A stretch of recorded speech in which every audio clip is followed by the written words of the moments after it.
So it's those things of going, it's small. It doesn't mean it has to be crappy.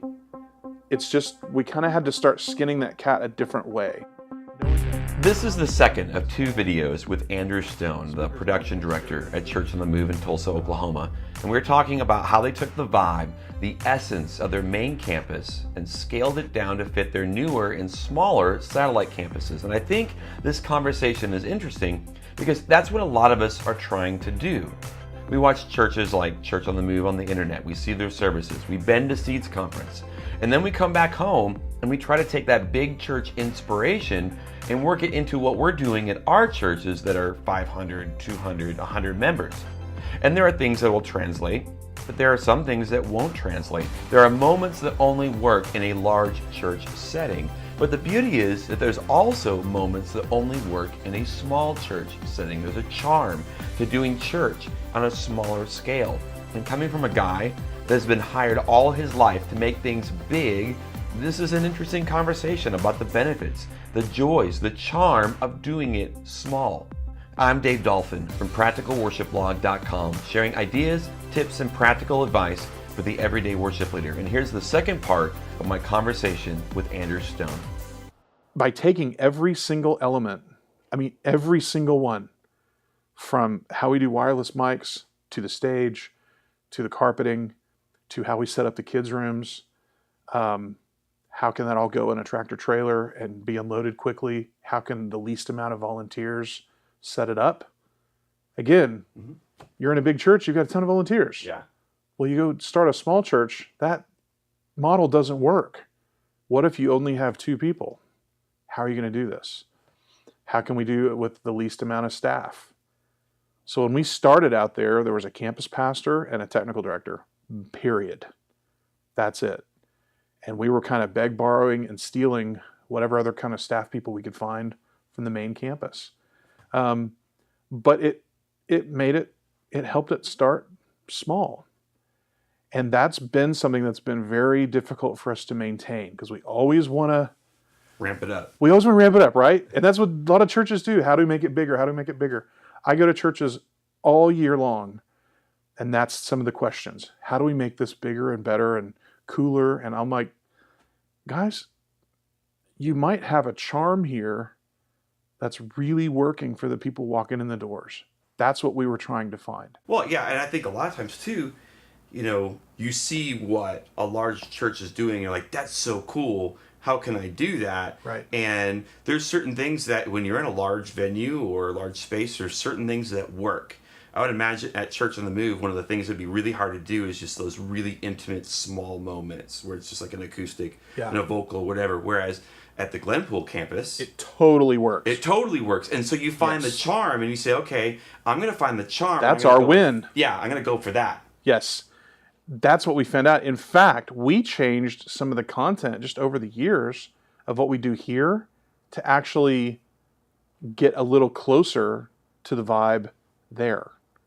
And now at our other venue and campus here on the same property, it's a smaller building too. We've actually toned down what we do here so it's a little closer, right? Not that, and times have changed. Like we're not flying anybody from the ceilings anymore. We don't do a lot of lasers. It's just, we've done all that. And it was great and awesome and we loved it. And it served a purpose at the time. It served a purpose at the time. It's not what everybody needs right now. And it's not the vision of the church. So now we're focusing on how do we actually do really big church here and make it feel a little smaller, which means you go to the other campus and it feels even closer to the experience here, right? Because we kind of we're kind of trying to match it. Work both, work both ends. And it gives a lot. It makes the content and the situation that the South Campus has to come up with a little. It's like gives them a fighting chance. We're not competing, but here's the deal. Would you go to a church that's 30 miles away when it's the same preaching, same vibe, or go to the like Cirque du Soleil show-ish church 30 miles away? It's not fair. It's very interesting if I was working in a small church, I don't think I would apologize at all for what my limitations were.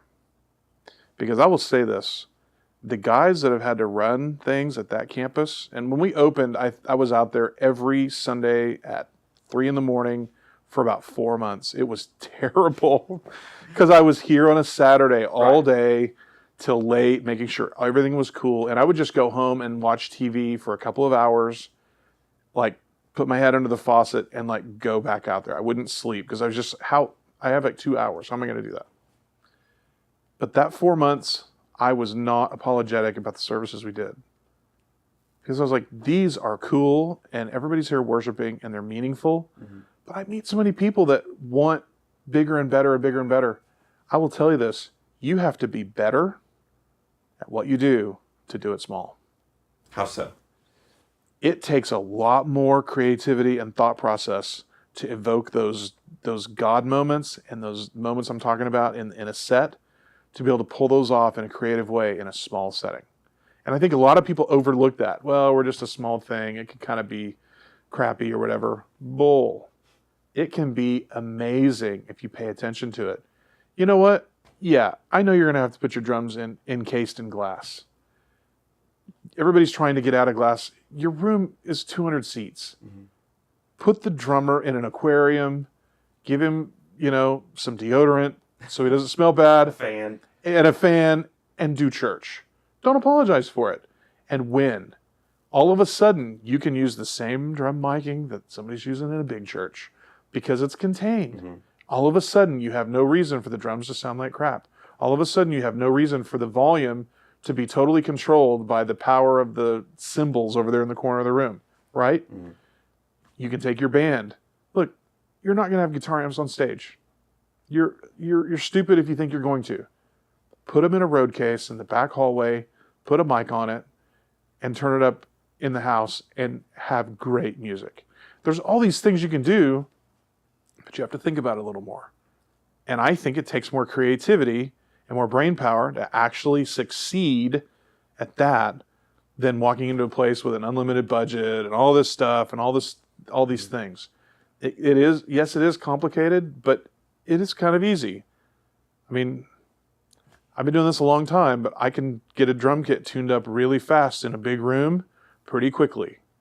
In a small room, it takes me longer because I'm contending with the sound off the stage, plus the sound in the PA. Well, they're out of time. How are we going to make this work? It takes some more nuance. It takes a little more finesse. It's challenging. Mm-hmm. I like it. I didn't dislike doing all those services out there. Now, getting up and being somewhere at 3 a.m. is complete heresy. Yeah. But once I got past that and was in there with a team of guys that were having a good time, it was pretty cool. And you're sitting there going, man, a few hours ago, this stupid rectangular sheetrock room with a concrete floor they were still cleaning up from the party that was in it the last night. And now it's church, mm-hmm. and it sounds amazing because we've really thought through all these little things. Now, that wasn't weekend one, obviously. Right. We had to get there. But I really look at some of the guys that are doing production in small churches, and I kind of look at them and give them a pat on the back, because I'm like, it's not easy. Mm-hmm. And what limited experience I've had doing it at the small thing, it's not easy. But maybe that's a different way to spin it. Maybe that's a different way to look at it. If you're always wanting to be bigger and better and bigger and better, it doesn't mean you can't have goals and aspirations, but sometimes just being realistic about your situation is pretty awesome. Mm-hmm. It's cool if you recognize your limitations. It can be cool, and everybody thinks that's a negative. I think that's such a positive. If I can know where my limitations are and what my boundary is, now I'll guarantee you I can build Shangri-La like in this little sandbox. But if you put me on the open beach where everything's unlimited, it's actually harder to come up with what you're going to do. Think about it. So we've put this box together with interesting boundaries, some limitations, and we're like... And you figured out the strengths. And you play to the strengths.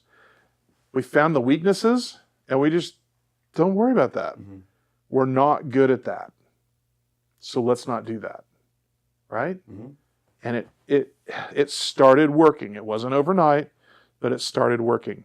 Now, it kind of sucks sometimes. All the comments you hear about, after a weekend are about the campus experiences, because now it's just kind of old hat what we do here. Everybody's like, oh yeah, it's big and cool, whatever. Yeah. Wow, let me tell you about the South thing. And you're like, man, shut up. Yeah. When you poured over like a certain lighting, yeah, or, like a neat moment. Do you know how long I spent on that kick drum sound? Yeah. What, are you kidding me? You're talking about the kick drum that's an SM58 in a glass aquarium? What? Yeah.